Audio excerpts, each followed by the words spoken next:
네, 장관님 고생 많으십니다. 하루 종일. 제가 지난 9월 26일에 그 통일안보 외교 국민의식 조사를 했습니다. 네네. 전국에 1032명의 분에게 묻는 조사를 했는데 그 조사 결과를 간단하게 얘기하고 여쭙겠습니다. 통일안보 관련 국민의식 조사는 그 예상했던 결과도 있었지만 반면 예상치 못한 결과도 나왔습니다. 네. 그 이명박 정부 4년 동안 통일과 외교 안보 환경이 어떻게 변했는지 물었습니다. 그랬더니 악화되었다가 40%였습니다. 그리고 환경이 개선되었다가 13.5%로 답하였습니다. 그리고 독도 문제로 한일이 대립하고 있는 상황에서 주변 국가들이 입장이 어떠한지를 물었더니 응답자 59.1%가 북한은 한국 편이다 라고 답했고 미국과 중국은 중립적이라고 응답한 분들이 과반 정도입니다. 현재 안보 위협 국가로 응답자의 다수인 37.8%가 북한을 꼽았습니다. 다음으로 27.8%가 일본을 꼽았고요.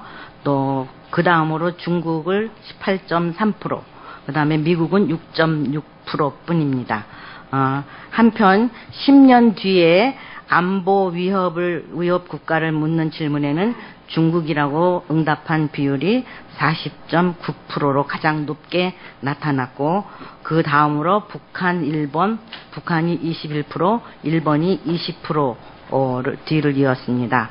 남북의 평화 통일을 가장 장애하는 나라는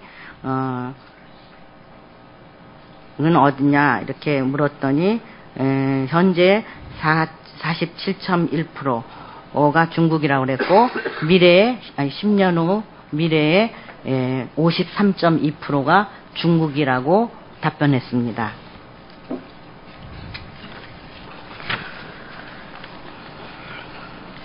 방금 그 소개한 국민의식 조사 결과 중에서 장관님께서 예상하지 못했던 부분이 있습니까? 안보 위협에 대해서 북한을 꼽은 것은 되게 생각을 했던 부분이고요. 평화 통일에 이제 장애가 된다는 부분에 대해서 현재도 중국이고 10년에도 중국인데 그 비율이 더 높아졌다는 부분에 대해서는 좀 예상 못하셨죠? 예. 그래서 제가 여러 의원님들 특히 야당 의원님들이 이명박 정부의 외교 정책에 대해서 너무너무 많이 말씀하셔서 제가 그거 생략하겠습니다. 네. 생략하고요. 앞으로 중요한 것은 그 대통령이 남은 임기 동안에 대외 정책을 잘 마무리하고 특히 장관님께서 큰 역할을 하실 거라고 믿고 또 무리 없이 다음 정부의 대외 관계를 잘 이어갈 수 있도록 최선을 다해 주시기 바랍니다. 예, 그렇게 하겠습니다.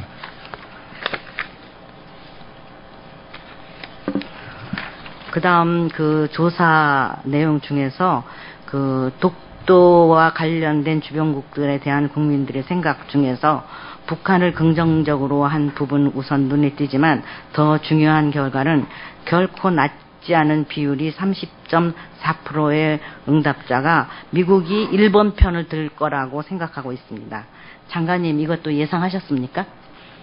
예, 어느 정도는 그렇게 왜냐하면 지금 현재 일본이 독도가 자기들 땅이다 하는 논거 중에 하나가 그 미국이 했던 그런 문서를 인용하는 부분이 있습니다. 그런 부분이 영향을 미친 것이 아닌가.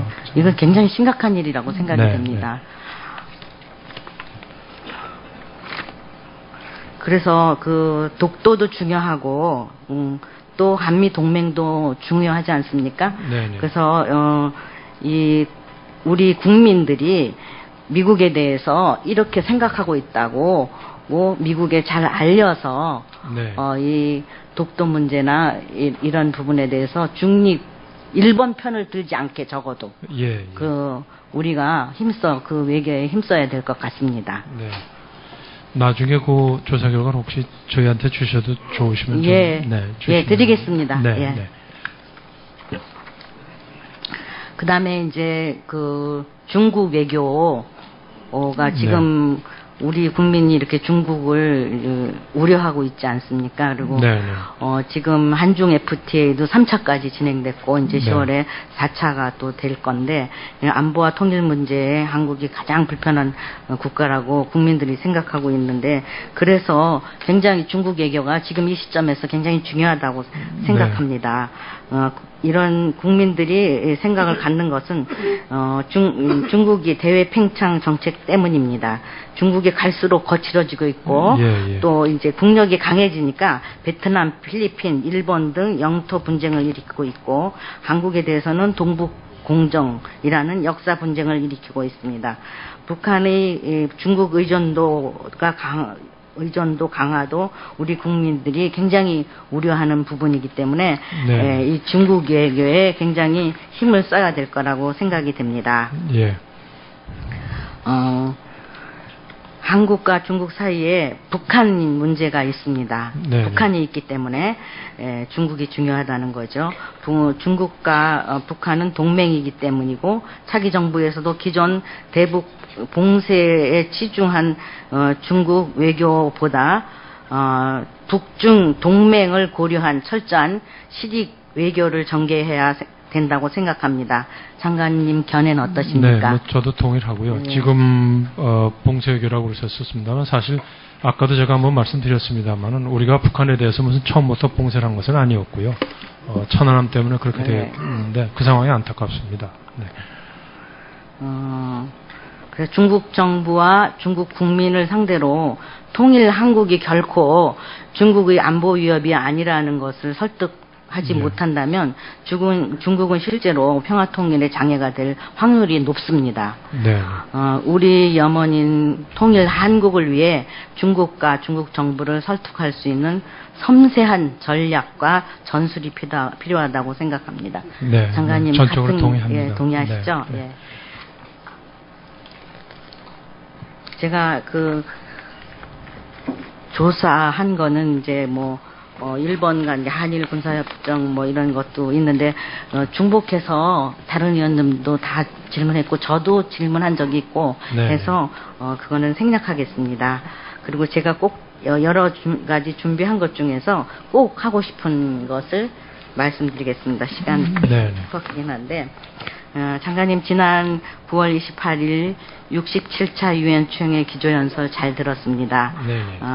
일본 측이 총리까지 나서서 유엔 총회에서 영토 문제를 도발한 상황에서 상당히 적절한 연설이었다고 생각합니다. 고생하셨습니다. 네, 감사합니다. 특히 전시 성폭력 문제라는 보편적인 주제를 통해 일본군 성노예 문제를 우회적으로 질타한 것은 큰 성과라고 생각합니다.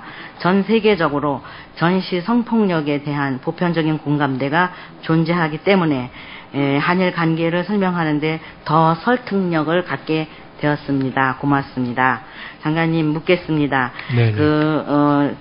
연설 내용 중에 전시 성폭력 부분 기억나시죠? 예.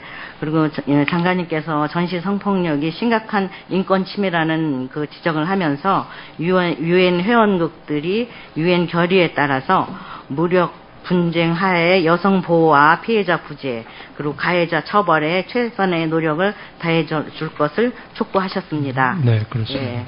그런데 그 장관님이 촉구하신 내용을 고스란히 담은 결의안이 있습니다. 바로 유엔 안보리 결의안 1325입니다. 알고 계시죠? 네. 그 1325호는 평화 협상 등 그 분쟁 해결에 여성을 참여시키고 전시 여성 폭력으로부터 여성을 보호하라는 요구가 담고 있습니다. 예, 그렇습니다. 그것은 2000년 10월 안보리에서 만장일치로 채택되었고 2004년 안보리 의장 성명을 통해서 회원국들에게 이행을 위한 국가 행동 계획을 수립하라고 요구했습니다. 예, 아시죠? 네, 예. 알고 있습니다. 그러니까 조사해 보니까 2012년 9월까지 37개국이 국가 행동 계획을 수립. 네네. 우리나라는 그 국가 행동 계획 수립을 지금 알아보니까 외교부에 문의하니까 우리나라는 이제 초안을 작성하고 있는 단계라고 예, 됐습니다. 네. 알고 계셔요? 예, 그렇습니다. 유엔 총회 기조 연설에서 일본의 반성을 촉구했는데 정작 우리나라는 이 상응하는 노력을 등한시한 것으로 보여지게 되어버렸습니다. 다행히 일본도 국가 행동 계획을 제출하지 않았기 망정이지 이 사람들이 이것까지 했으면 우리는 굉장히 얼굴이 좀 간지러운 네. 그런 일이었을 것 같습니다.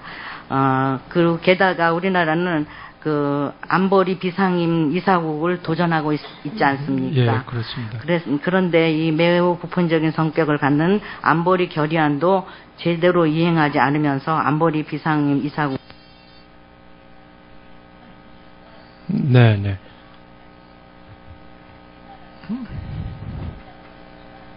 네네.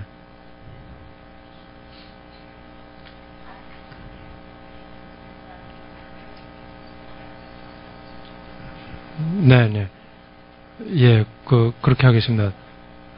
네네. 뭐 사실 그동안은 1.325의 국가계획에 해당하는 나라들에게 무력 분쟁이나 분쟁 적에 군대를 파견한 나라들이 주로 했는데, 우리는 그 카테고리에 해당이 안 되지만, 지금 말씀하신 그런 점 등등을 고려해서 하여튼 조속한 시일 내에 계획을 마련하도록 하겠습니다.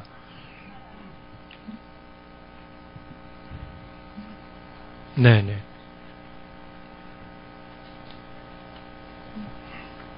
네. 네, 저희도 노력하겠습니다. 네. 네, 인재근 의원님 수고하셨습니다. 다음은 존경하는 정명국 의원님 질의해 주시기 바랍니다.